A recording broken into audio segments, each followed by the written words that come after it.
اللهم صل على محمد وعلى ال محمد كما صليت على ابراهيم وعلى ال ابراهيم انك حميد مجيد. اللهم بارك على محمد وعلى ال محمد كما باركت على ابراهيم وعلى ال ابراهيم انك حميد مجيد. جناب سیرت النبی صلی اللہ علیہ وآلہ وسلم، نبی کریم صلی اللہ علیہ وآلہ وسلم کی ولادت با سعادت، اس سے کچھ پل پہلے اور اس کے بعد، اور ان کے انشاءاللہ وصال تک کی زندگی کے بارے میں کوشش کریں گے کہ کچھ خلاصہ کر کے آپ کی خدمت میں گوش گزار کر سکیں. یہ سیگمنٹ ہمارا سحر افطار ہوتا ہے اور اب کس وار یہ سیگمنٹ ہمارا جاری ہے. کل ہم نے آپ کو بتایا جناب آج مطلب سحر نشریات میں چوتھی رمضان کی کہ کس انداز سے سارا معاملہ ہوا. نبی کریم صلی اللہ علیہ وسلم کی ولادت ہوئی، پھر جناب حلیمہ سعدیہ رضی اللہ تعالیٰ عنہ پہنچی، انہوں نے ان کو گود لیا، پھر وقت ختم ہوا، واپس کرنے کی باری آئی جب جناب آمنہ کو، تو انہوں نے کچھ وقت اور درخواست کی بی بی آمنہ سے کہ ہمیں تھوڑے دن اور اس بچے کو اپنے پاس رکھنے کی اجازت دی جائے. اس طریقے سے معاملات چلتا رہا. بالآخر ایک دن وہ بتاتی ہیں حلیمہ سعدیہ رضی اللہ تعالیٰ عنہ، اچھا یہ ریکیپ جاری ہے، وہ بتاتی ہیں کہ میرے بچے ایک دن خوف زدہ ہو کر دوڑتے ہوئے آئے اور گھبرا کر بولے امی جان جلدی چلیے ورنہ بھائی محمد صلی اللہ علیہ وسلم ختم ہو جائیں گے. اللہ اکبر. یہ سن کر ہمارے ہوش اڑ گئے. دوڑ کر وہاں پہنچے، ہم نے آپ کو دیکھا آپ کھڑے ہوئے تھے، رنگ اڑا ہوا تھا، چہرے پر زردی چھائی ہوئی تھی، ایک الگ ہی رنگ ہوا تھا، زرد سا رنگ ہوا تھا. اور اس لیے یہ نہیں تھا کہ آپ کا سینہ چاک کیے جانے سے کوئی تکلیف ہوئی تھی، بلکہ ان فرشتوں کو دیکھ کر آپ کی حالت ہوئی تھی. حلیمہ سعدیہ رضی اللہ تعالیٰ نے فرماتی ہیں ہم نے آپ سے پوچھا کیا ہوا تھا، آپ نے بتایا میرے پاس دو آدمی آئے تھے، وہ سفید کپڑے پہنے ہوئے تھے، وہ دونوں حضرت جبرائیل اور حضرت میکائیل علیہ السلام تھے.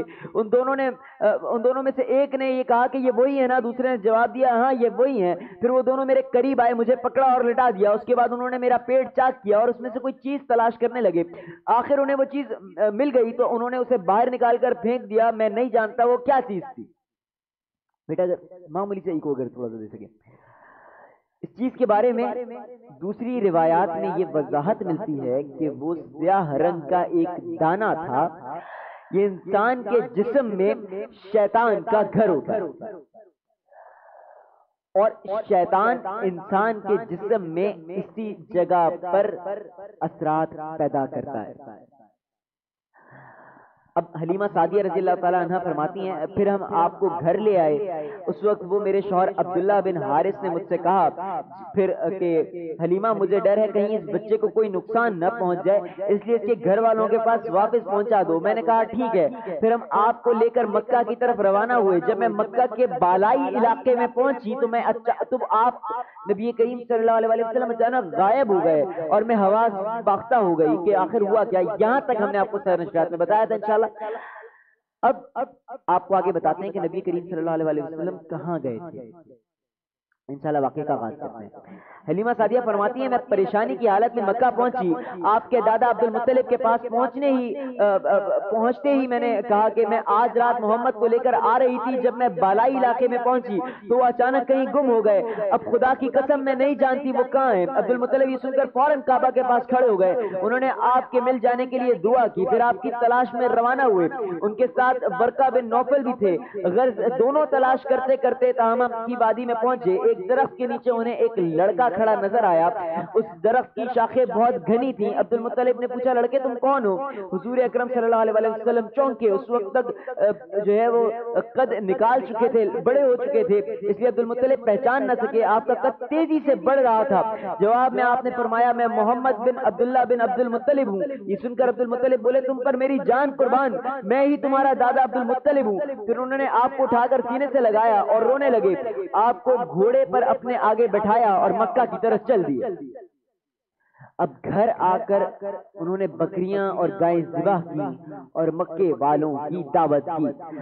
اب آپ کے مل جانے کے بعد حضرت حلیمہ سعدیہ حضرت آمنہ کے پاس آئیں تو انہوں نے پوچھا حلیمہ اب آپ بچے کو کیوں لے آئیں؟ آپ کی تو خواہش تھی کہ یہ ابھی آپ کے پاس اور رہیں. انہوں نے جواب دیا یہ اب بڑے ہو گئے ہیں اور اللہ کی قسم میں اپنی ذمہ داری پوری کر چکی ہوں. میں خوف محسوس کرتی رہتی ہوں کہیں انہیں کوئی حادثہ نہ پیش آ جائے، لہٰذا انہیں آپ کے سپرد کرتی ہوں. حضرت آمنہ کو یہ جواب سن کر حیرت ہوئی. بولی مجھے سچ سچ بتاؤ ماجرا کیا ہے، مجھے سچ سچ بتاؤ کیا بات ہے، مجھے سچ سچ بتاؤ ماجرا کیا ہے. تب انہوں نے سارا حال کہہ سنایا. حلیمہ سعدیہ نے دراصل کئی عجیب و غریب واقعات دیکھے تھے. ان واقعات کی وجہ سے وہ بہت پریشان ہو گئی تھی. پھر وہ سینہ مبارک چاک کیے جانے والا واقعہ پیش آیا تو آپ کو فوری طور پر واپس کرنے پر مجبور ہو گئی. وہ چند واقعات حضرت حلیمہ رضی اللہ تعالیٰ نے اس طرح بیان کرتی ہیں، کچھ واقعات اس طریقے سے آپ کی خدمت میں بھی انشاءاللہ گزار ہو سکیں گے. بتاتی ہیں، کہتی ہیں ایک مرتبہ یہودیوں کی ایک جماعت میرے پاس سے گزری. اب یہ لوگ آسمانی کتاب تورات کو ماننے کا دعویٰ کرتے تھے. میں نے ان سے کہا کیا آپ لوگ میرے اس بیٹے کے بارے میں کچھ بتا سکتے ہیں؟ ساتھ ہی میں نے حضور اکرم صلی اللہ علیہ وسلم کی پیدائش کے بارے میں انہیں تفصیلات سنائی. یہودی تفصیلات سن کر آپس میں کہنے لگے اس بچے کو قتل کر دینا چاہیے. یہ کہہ کر انہوں نے پوچھا کیا یہ بچہ یتیم ہے؟ میں نے ان کی بات سن لی تھی، وہ ان کے قتل کا ارادہ کر رہے ہیں. تو میں نے جلدی سے اپنے شوہر کی طرف اشارہ کرتے ہوئے کہا نہیں یہ رہیے اس بچے کے باپ. تب انہوں نے کہا اگر یہ بچہ یتیم ہوتا تو ہم ضرور اسے قتل کر دیں. یہ بات انہوں نے اس لیے کہی کہ انہوں نے پرانی کتابوں میں پڑھ رکھا تھا کہ ایک آخری نبی آنے والے ہیں، ان کا دین سارے عالم میں پھیل جائے گا، ہر طرف ان کا بول بالا ہوگا. ان کی پیدائش اور بچپن کے یہ علامات ہوں گی کہ یہ وہ یتیم ہوں گے. اور اب چونکہ ان سے حلیمہ سعدیہ نے یہ کہہ دیا تھا کہ یہ بچہ یتیم نہیں ہے، تو انہوں نے خیال کر لیا کہ وہ بچہ نہیں ہوگا. اس طرح انہوں نے بچے کو قتل کرنے کا ارادہ ترک کر دیا. اب اسی طرح ان کے ساتھ یہ واقعہ بھی پیش آیا. ایک مرتبہ وہ آپ کو عکاظ کے میلے میں لے آئیں. جاہلیت کے دور میں یہاں بہت مشہور میلہ لگتا تھا. عرب کے لوگ حج کرنے آتے تو شوال کا مہینہ اس میلے میں گزارتے تھے. اب کھیلتے کودتے اور اپنی بڑائیاں بیان کرتے. حلیمہ سعدیہ رضی اللہ تعالیٰ عنہ آپ کو لینے بازار میں گھوم رہی، آپ کو لیے بازار میں گھوم رہی تھی کہ ایک کاہن کی نظر جو ہے وہ آپ پر پڑ گئی. اسے آپ میں نبوت کی تمام علامات نظر آ گئیں. اس نے پکار کر کہا لوگو اس بچے کو مار ڈالو. حلیمہ نے جو ہے اس کا کاہن کی بات سن کر گھبرا گئی اور جلدی سے وہاں سے سرک گئی. اس طرح اللہ تعالیٰ نے حضور اکرم صلی اللہ علیہ وسلم کی ایک مرتبہ پھر اس حفاظت فرمائی.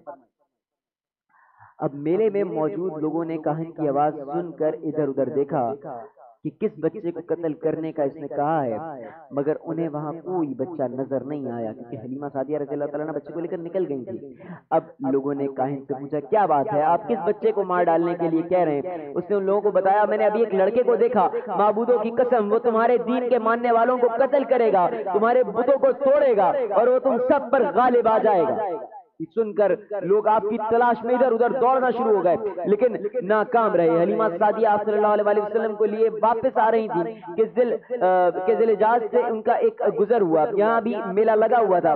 اس بازار میں ایک نجومی تھا. لوگ اس کے پاس اپنے اپنے بچوں کو لے کر آتے تھے. وہ بچوں کو دیکھ کر ان کی قسمت کے بارے میں اندازے لگایا کرتا تھا. حلیمہ سعدیہ ان کے نزدیک سے گزری تو نجومی کی نظر حضور اکرم صلی اللہ علیہ وسلم پر پڑ گئی. نجومی نے جیسے ہی آپ صلی اللہ علیہ وسلم کو دیکھا، نجومی کو آپ صلی اللہ علیہ وسلم کی مہر نبوت نظر آ گئی. ساتھ ہی آپ صلی اللہ علیہ وسلم کی آنکھوں کی خاص سرخی اور اس نے دیکھ لی.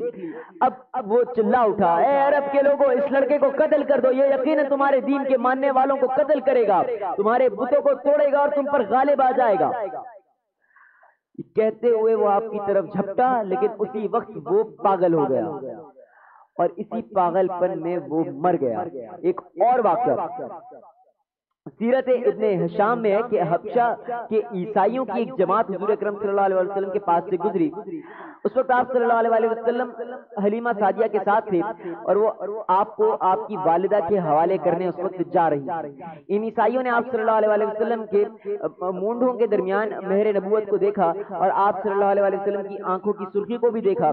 انہوں نے حلیمہ سعدیہ سے پوچھا کہ کیا اس بچے کی آنکھوں میں کوئی تکلیف ہے؟ انہوں نے جواب میں کہا کہ نہیں کوئی تکلیف نہیں ہے، یہ سرخی تو ان کی آنکھوں میں قدرتی ہے. ان عیسائیوں نے فوراً کہا تب اس بچے کو ہمارے حوالے کر دو، ہم اسے اپنے ملک لے جائیں گے. یہ بچہ پیغمبر اور بڑی شان والا ہے، ہم اس کے بارے میں سب کچھ جانتے ہیں.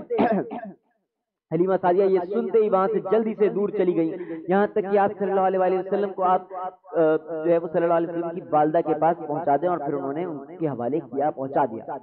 اب ان واقعات میں جو سب سے اہم واقعہ ہے وہ سینہ مبارک چاک کرنے والا واقعہ ہے. روایت میں یہ بات ثابت ہے کہ آپ صلی اللہ علیہ وسلم کا سینہ مبارک پر سلائی کے نشانات موجود تھے. اور جیسے کہ آج کل ڈاکٹر حضرات جو ہے وہ آپریشن وغیرہ کر رہے ہوتے ہیں، ٹانکے لگاتے ہیں، ٹانکے کھول دیے جانے کے بعد بھی سلائی کے نشانات موجود رہتے ہیں۔ اس واقعے کے بعد حلیمہ سعدیہ اور ان کے خاوند نے فیصلہ کیا کہ اب بچے کو اپنے پاس نہیں رکھنا چاہیے۔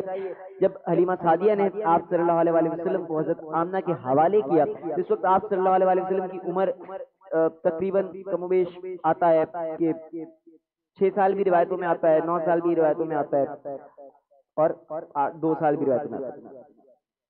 ایک روایت یہ ملتی ہے کہ اس وقت عمر شریف اور ایک روایت اور ملتی ہے کہ 5 سال بھی آپ کی عمر تھی، اور ایک تیسری روایت کے مطابق عمر مبارک 6 سال ہو چکی تھی۔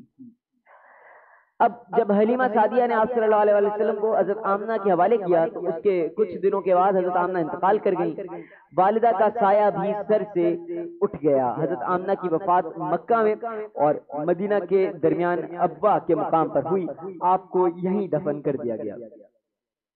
اب وہ یہ کہ آپ صلی اللہ علیہ وسلم کی والدہ آپ صلی اللہ علیہ وسلم کو لے کر اپنے میکے مدینہ منورہ گئیں۔ آپ صلی اللہ علیہ وسلم کے ساتھ ایمن بھی ساتھ تھی، اور ایمن کہتی ہیں کہ ایک دن مدینہ کے 2 یہودی میرے پاس آئے اور بولے، ذرا محمد کو ہمارے سامنے لاؤ، ہم انہیں دیکھنا چاہتے ہیں۔ وہ آپ صلی اللہ علیہ وسلم کو ان کے سامنے لے کر آئیں۔ انہوں نے اچھی طرح دیکھا، پھر ایک نے اپنے ساتھی سے کہا، یہ اس کی امت کا نبی ہے اور یہ شہر ان کی ہجرت گاہ ہے، یہاں زبردست جنگ ہوگی، قیدی پکڑے جائیں گے۔ آپ صلی اللہ علیہ وسلم کی والدہ کو یہودیوں کی اس بات کا پتہ چلا تو آپ ڈر گئیں اور آپ صلی اللہ علیہ وسلم کو لے کر مکہ کی طرف روانہ ہوئیں، مگر راستے میں ابوا کے مقام پر وفات پا گئی۔